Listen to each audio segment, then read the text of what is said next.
Welcome to this series. By the way, it's for the ones thinking that I'm smoking.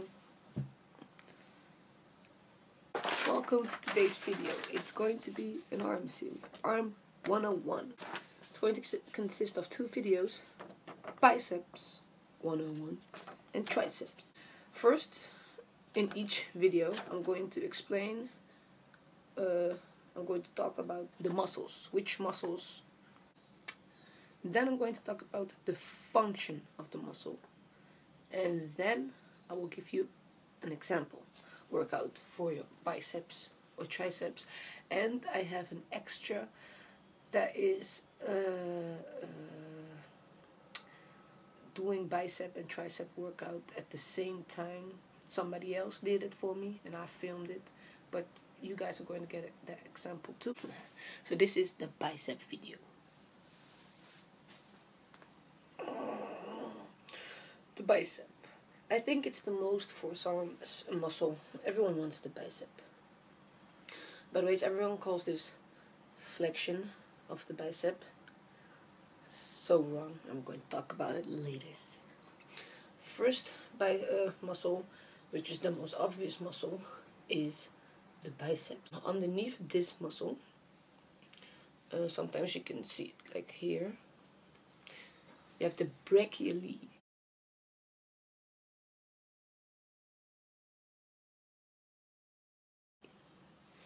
And from the shoulder to the humerus, you have the coraco brachialis.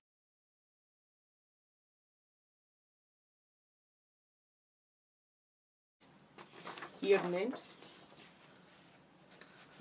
So this is the biceps, this is the brachialis, this is the little muscle that's underneath, and this is the coraco brachialis.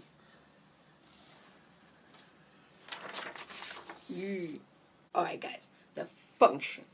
The function of your biceps is flexion of the elbow. A lot of people will call this flexion of the bicep, but it's actually flexion of the elbow. Could you flex your elbow, you should say? And it's a very strong supinator of the arm. You can remember this by thinking that when you turn in, it's like you're ready to receive a bowl of soup. A goat that fetches soup. And the long bicep also has the function of stabilizing the shoulder joint. Remember that. Then we go to the brachialis, which is a little muscle underneath here.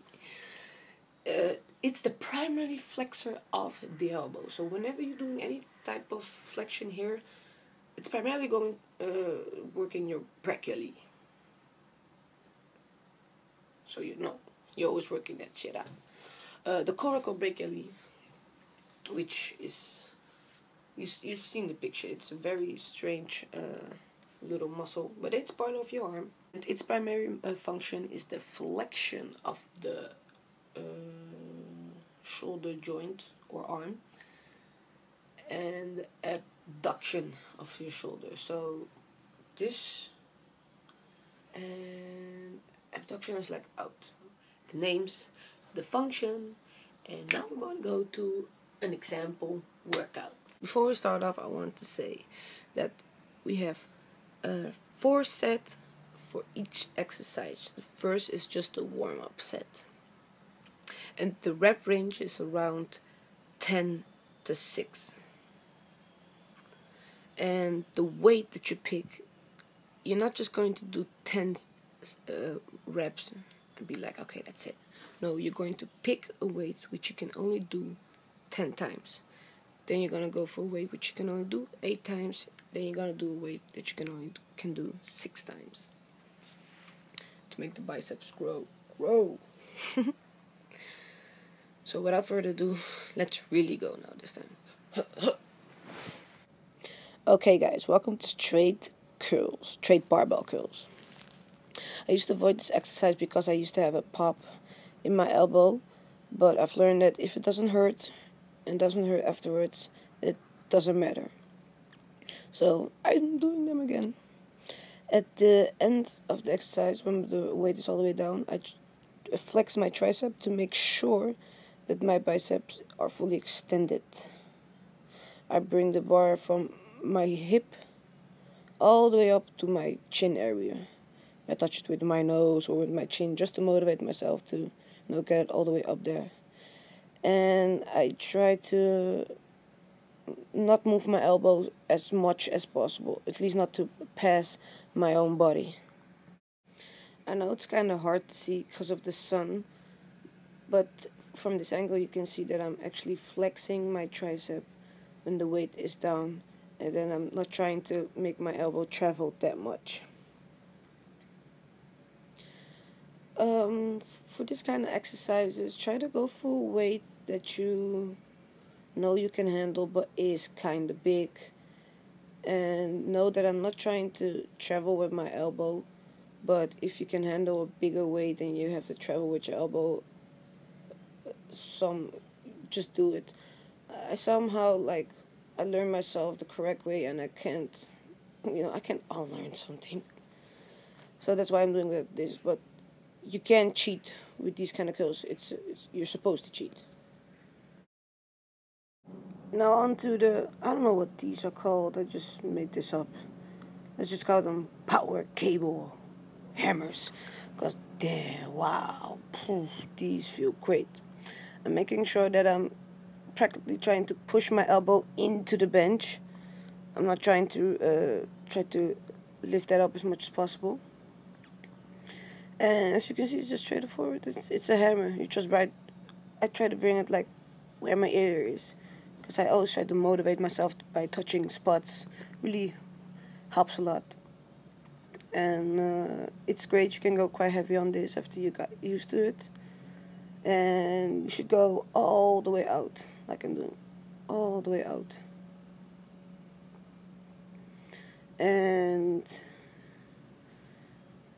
yeah, that's about it for this exercise.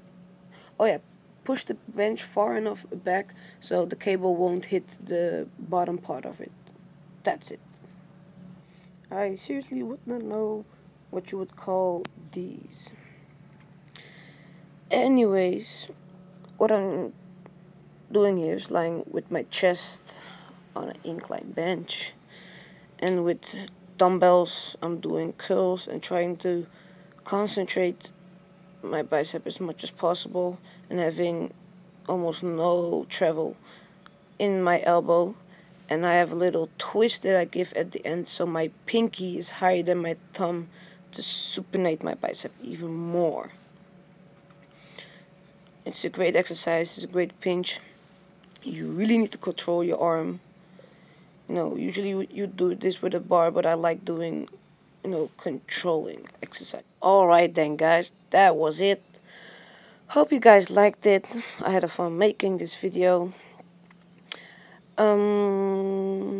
So there you have it. We supinated the arm, we had flexion at the elbow, and we had the stabilization of the shoulder. We had all fronts covered, the biceps, no place to run. Now all you have to do is have some rest and make the bicep grow, and you can do this twice a week, given that your bicep is not sore. Give it a try. Let me know in the comments below what you think of it. And if you had results, please share your before and after. I'm always very interested. Have a nice day. Peace.